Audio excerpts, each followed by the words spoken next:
इस वक्त हमारे साथ बीजेपी नेता सुधीर मुनगंटीवार हैं। सर, आज ऐतिहासिक दिन है, अयोग्यता को लेकर फैसला आने वाला है, क्या कुछ कहेंगे?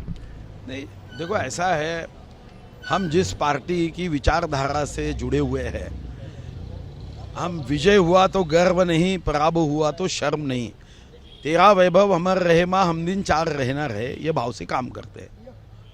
अब जो निर्णय आना है उसका स्वागत रहेगा, वो चाहे हमारे बाजू से आए या विरोध में आए। बात तर्कसंगत है।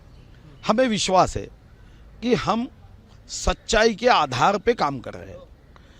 एकनाथ शिंदे जी जो है उनके साथ बहुमत है। निवडणूक आयोग ने शिवसेना का विचार, झंडा और धनुष्यबाण ये अधिकृत करते हुए उनके हाथों में सौंपा है। तो बाजू तो एकनाथ शिंदे जी की सही है ऐसा हमें लगता है। 2,30,58,525 मतदाताओं ने भाजपा शिवसेना के सरकार का चयन किया। कांग्रेस राष्ट्रवादी को झटका दिया, फटका लगाया, कारण दिया। उन्होंने कहा कि भारतीय जनता पार्टी शिवसेना अलायंस जन सेवा करे, महाराष्ट्र की प्रगति की गति बढ़ाए और 2014 से 2019 तक जो काम किया उस पर हमें शाबाशी दी।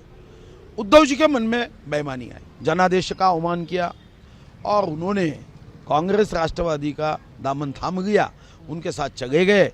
और फिर आपने देखा 2 वर्ष 8 महीना वो बॉम्बे टू गोवा फिल्म में एक पात्र होता है, बाबा पकौड़ा, वैसा कुछ भी हुआ तो केंद्र सरकार। महाराष्ट्र ये महाराष्ट्र है। हम अपने राज्य गीत में कहते हैं, दिल्लीचे ही तख्त राखतो महाराष्ट्र माझा। तो महाराष्ट्र की शक्ति को पहचान के काम करना चाहिए था। आखिर उनके ही कार्यकर्ता, पदाधिकारी, विधायकों ने निर्णय किया कि हम नहीं सुधरेंगे, ये भाव से उद्धव जी काम कर रहे हैं। सर, लेकिन आज फैसले का दिन है, उससे 1-2 दिन पहले जब स्पीकर मुख्यमंत्री से मिलते हैं तो उद्धव ठाकरे गुट की तरफ से कई सवाल खड़े किए जा रहे हैं। नहीं, ऐसा क्या इसमें? मिलने से वो मुख्यमंत्री है, विधानसभा अध्यक्ष है, मिल सकते हैं।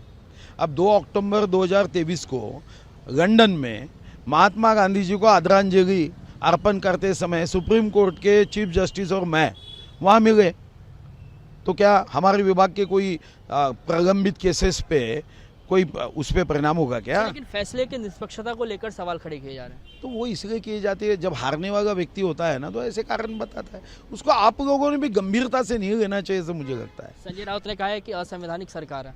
असंवैधानिक सरकार होती तो कोर्ट में ये जीत जाते हैं। हिम्मत क्यों नहीं है कोर्ट में जाने के गए? 12 विधान परिषद के विधायकों के लिए कोर्ट में गए और लोकशाही के लिए तुम्हारे शिवसेना उद्धव साहब ठाकरे के पास केस करने के लिए पैसे नहीं है क्या? अपने जीत को लेकर आश्वस्त है आप? नहीं, जीत के लिए नहीं, मैं सच्चाई के लिए आश्वस्त होता हूँ। भगवान ने मुझे भी सोच और समझने की बुद्धि दी है। मैं एक बात जानता हूँ कि एकनाथ शिंदे जी को भाजपा ने समर्थन दिया। एकनाथ जी कोई पार्टी में नहीं गए, वो मुख्यमंत्री है, इसलिए प्रश्न उपस्थित नहीं होता। फिर यही नियम है तो उद्धव ठाकरे जी अपात्र होना चाहिए, क्योंकि उनको कांग्रेस राष्ट्रवादी ने सपोर्ट किया था। कैमरामैन विजय देसाई के साथ कृष्णा ठाकुर, एबीपी न्यूज़, मुंबई।